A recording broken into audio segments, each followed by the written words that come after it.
Orangette, pâte à tartiner, derrière ces produits se cache l'histoire d'une renaissance. Les chocolats Malakoff ne vous rappellent peut-être rien, mais pendant plus d'un siècle et demi, ils constituaient un grand classique du goûter des enfants. Leur donner une deuxième jeunesse, c'est le défi que s'est lancé cet homme, Romain Chollier, et tout est parti d'une idée dans la petite confiserie qu'il tenait il y a 10 ans. Je me suis amusé à retrouver les confiseries d'antan. Pour ma part, c'était le Roudoudou, le Mistral gagnant, et en Occitanie, c'était la confiserie Malakoff. C'est ce qu'on me réclamait. Au bout de 10 mois, avec le panel de clients que j'avais dans ma confiserie, on a retrouvé ensemble une recette qui faisait l'unanimité. Et quelques mois après, je crée une chocolaterie artisanale pour relancer la production.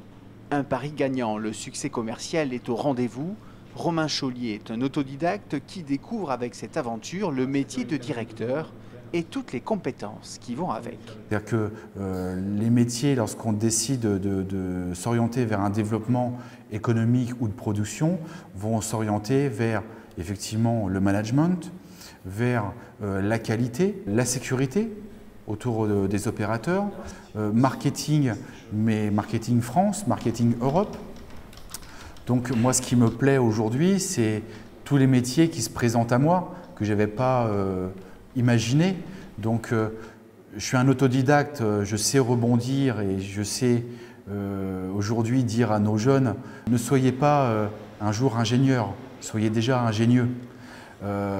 Capitalisez tous vos savoir-faire aujourd'hui parce qu'ils vont vous servir demain, peut-être dans un métier que vous n'aurez pas peut-être diagnostiqué aujourd'hui. Malakoff renaît en 2011. L'outil de production arrive à saturation. Alors en 2017, l'entreprise s'installe à Banassac en Lozère. Dans cette nouvelle unité, l'équipe compte maintenant 12 salariés, à l'image de Stéphanie Alvarez, opératrice de production. Moi, je suis au conditionnement. Je réceptionne tous les chocolats qui sortent du tunnel derrière moi et je les mets en plastique, en fourreau, j'étiquette et après je range en stock en réserve. Il faut être concentré parce qu'il faut faire attention au poids, il ne faut pas dépasser, il ne faut pas en mettre moins. Il faut regarder que les tablettes, par exemple, soient bien pareillées, propres, pas de défauts. Voilà, les étiquettes bien collées, droites, pas de traces de doigts surtout. Travailler le chocolat, je crois qu'il y a pire comme travail. Ici, on peut produire jusqu'à 12 500 barres de Malakoff et 700 kg de pâte à tartiner par jour. Des volumes importants qui nécessitent que les stocks suivent, tout comme le matériel et bien sûr les salariés. C'est la mission du responsable de production. On est parti d'un petit milieu artisanal à un grand pas vers l'industrie. Donc ça a été déjà dès le départ toute la mise en place des ateliers, mise en place des machines, mise en place des procédures, de tout ce qui est administratif, former le personnel pour faire le chocolat, pour faire les emballages, réception des marchandises. En fait, c'est une grosse polyvalence.